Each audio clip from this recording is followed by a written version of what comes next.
So here we are, another quick Elgin Walker's Real Estate Cafe talk up here at the offices at Regis. Afternoon, working on some things. I want to give a shout out to my peeps out there for a minute. And I kind of want to just talk about what I'm seeing going on in the market right now.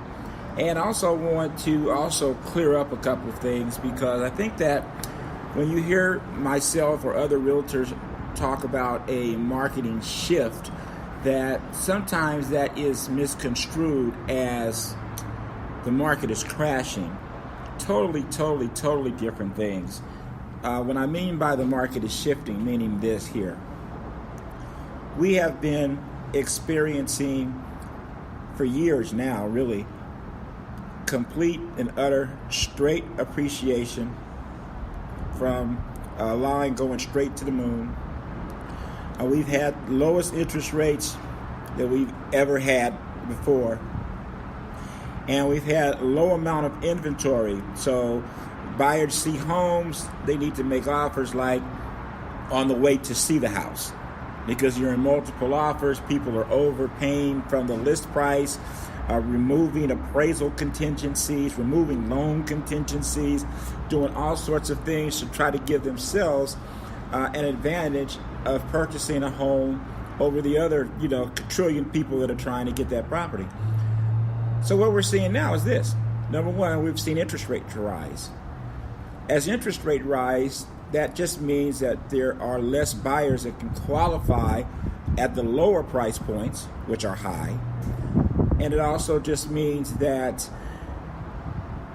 monthly payments at certain price points are just going up by a lot. And that just obviously depends upon the price point you're at, the amount of money you're putting down, and all of that. But there's a big difference with an interest rate of, say, 3.5% to an interest rate of 5.5%. And most economists and pundits and all the other kind of stuff, most people that's talking about it, I should say, are suggesting that we could probably get to 6% next year. Now, in the reality of things, in the years that I've been living, 6% is still pretty good. During the times, the 31 years now I've been selling real estate, 6% is still pretty good. I mean, I bought my first place, and I had to do what's called a buy down, and bought my interest rate down to 12%. So the rates are still good. And if you think that it's cheaper to rent, think again, because the prices to rent have not gone down and probably won't go down. Here's the other thing that we're seeing. We're seeing that there are more homes on the market for sale now than there was previously. Now, I'm not saying that there are so many homes on the market that it has really shifted the balance, but buyers do have some choices. They do have some choices now. Don't necessarily have to write the offer on top of the hood of the car. They have a chance to maybe look at it once or twice. So that's going on as well. So what has happened is the days of market, meaning the time it takes the property to go on the market until the time that it actually enters escrow and closes, that time frame has increased. There are more people that are doing this right now, and that's just keeping the homes on the market a little bit longer than what previously was going. So it's just different. That is the beginning of a shift. Does that mean it's the beginning of a crash? No. Or who knows? But that's not what that means at this particular point. Let me tell you what it does mean if you're, again, the seller. Sellers, I'm really telling you this, is that now is a time for, your initial pricing will determine not only when you sell, but if you sell. If you price your home too far out of the ballpark, you are probably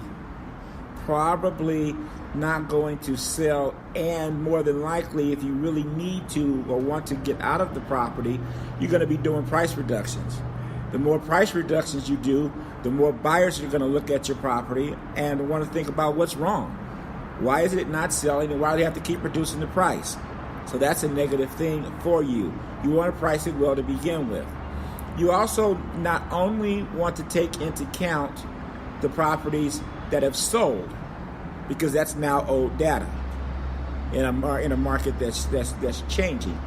Well, you want to look at, besides of course the sold properties, what active is on the market, what is your competition, and the properties that are currently in escrow, what was their list price when they went into escrow, when they became pending. You see, these are important factors because in pricing your home now, you need to be competitive with that. You don't necessarily need to be as competitive with the ones that have closed already. Why? Because that's old data now.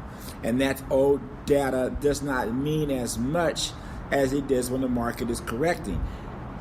Does that mean that you could appraise for that amount? Does that mean that your property is valued at that amount? Absolutely. But will it sell at that amount? Will a buyer pay for it at that amount now?